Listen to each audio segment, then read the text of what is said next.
On parle cyclisme à présent. Samedi, le Tour de l'Avenir débute à Tignes, une course dans laquelle performent les meilleurs espoirs de la discipline.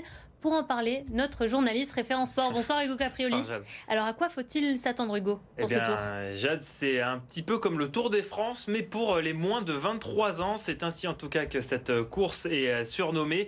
Début donc ce samedi du Tour de l'Avenir, ça c'est donc le vrai nom de la course, avec un passage à noter chez nous dans le Rhône ce lundi du côté de Saint-Symphorien-sur-Coise. Alors le Tour de l'Avenir, c'est 7 jours de compétition, un prologue à Tignes, 2 étapes de plaine, 2 étapes accidentées et 2 étapes de montagne avant donc un contre-la-montre final. Ce sera le vendredi 29 août du côté de la Rosière en Savoie, un contre-la-montre de 10 km au total.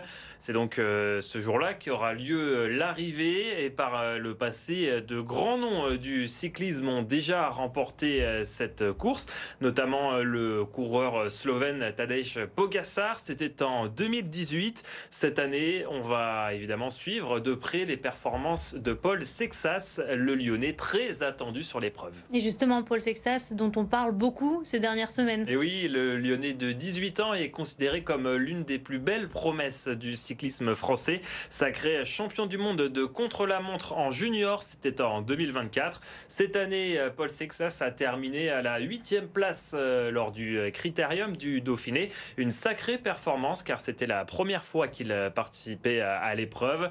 Mais autour de lui, on essaye un petit peu de calmer le jeu, même si eh bien, ce n'est pas simple. Écoutez François Trario, directeur sportif de l'équipe de France. Il était l'invité cette semaine d'RMC.